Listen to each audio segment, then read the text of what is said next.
that with communication, I think it's one of those things that it really depends on your objective. And I would use these different tools in different ways. So for example, certain times I would use high volume with people, okay? And then I would use language which is very strong with people. So high volume, strong language. Now look, if someone just came to me and told me that their grandmother died, do you think I'm going to use high volume and powerful, strong language with them? What we need to do is, when we've got these different tools, we need to actually understand when we're going to use these tools. For crucial conversations, they are usually there when there's opposing opinions, when there's high emotions, high stakes. That's when we use crucial conversations, right? If someone's about to have a fight with someone and they're speaking really loudly, I might actually grab them and speak really loudly and shout at them as well, right? Because in that moment, if I just go, hey Miles, I just want to create some safety with you, that might not work. So what we need to do is we need to kind of look at these things. But I do think that because so much of communication, the objective of it is in fact influence, I feel that the keys to influence are rapport and certainty. So I would always advise that you try and keep rapport high, try and keep your own certainty high, because if your certainty is low, then it's very easy for someone to sell you, right? There's this whole concept of sell or be sold. Either you're going to be selling someone else or you're going to get sold. So yesterday I was just talking to the kids about yaqeen, and I was trying to explain to them that whatever the Prophet ﷺ said, you have to believe it. Like, there's no hook, there's no crook, there's no it makes sense, it doesn't make sense, all this kind of stuff. We just have certainty that whatever the Prophet ﷺ said, it's true. And in those days I was telling them that for someone to travel from Mecca to Jerusalem overnight, it was impossible in those days, technically impossible, right? So when the Prophet ﷺ comes and says he did it, that's it. For us, is that it's no longer impossible. It's now completely possible to do it. And today, modern transport shows us it's very possible. So I'm saying certainty, I feel, should always be there, but then you need to use gentleness, or you need to use harshness, or you need to use, safety, or you need to use powerful words.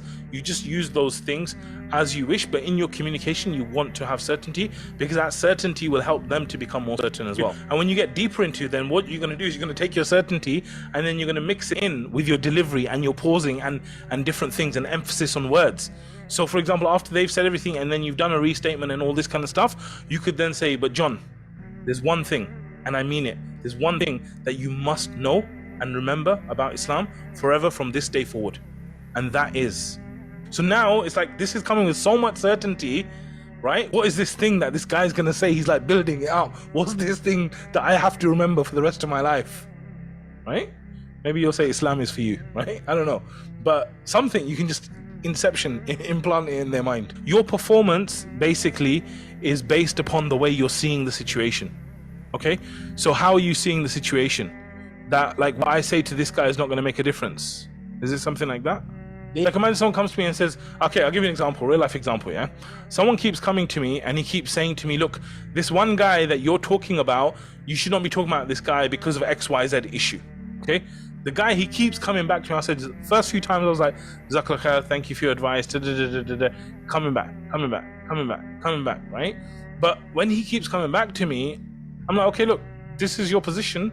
It's fine, you hold that position. And he's getting frustrated because I'm not reacting the way, to actually defend it or justify. In a way, it's kind of saying, like, I don't care what you say, right? And that I don't care what you say makes him want to say it more. Now, I'm not saying you treat your teacher like that, right? But I'm saying within your mind and within your heart, you need to clarify what's his position and what do you want from him. Because some of this stuff could be around approval and agreement and all this kind of stuff, whereas you're a different human being to him. You're raised in probably a different way, you come from a different background, you see things differently. What are you actually trying to achieve with this situation? So what I would do if I was really going to do something like that and I felt like that was the situation, I would say that, look, I want to talk to you about something, but I feel that you just see me as your student, and what I want you to do is just kind of see me as your friend today, and I want to talk to you about something, and I just want to hear you. I want you to hear me out, and then you can just give me your honest opinion after that, right? So what you're doing is you're kind of like shaking the paradigm before you start. And this is a good thing to do with people, right? Like, I remember there was this salesperson that I was working with who everyone said was horrible. When I first sat down with him, I said, look, everyone said you're horrible, okay? But I'm not thinking of you like that. I'm going to think of you very differently. But this guy, he treated me like a king the whole time, right? So what I'm saying, same thing with you. You shake the paradigm of the person you're trying to speak to. And you can use stuff like that, like, you know, I think that you always see me as a student, and that's fine, I am your student, but at this point I want you to see me as, you know, your friend or whatever.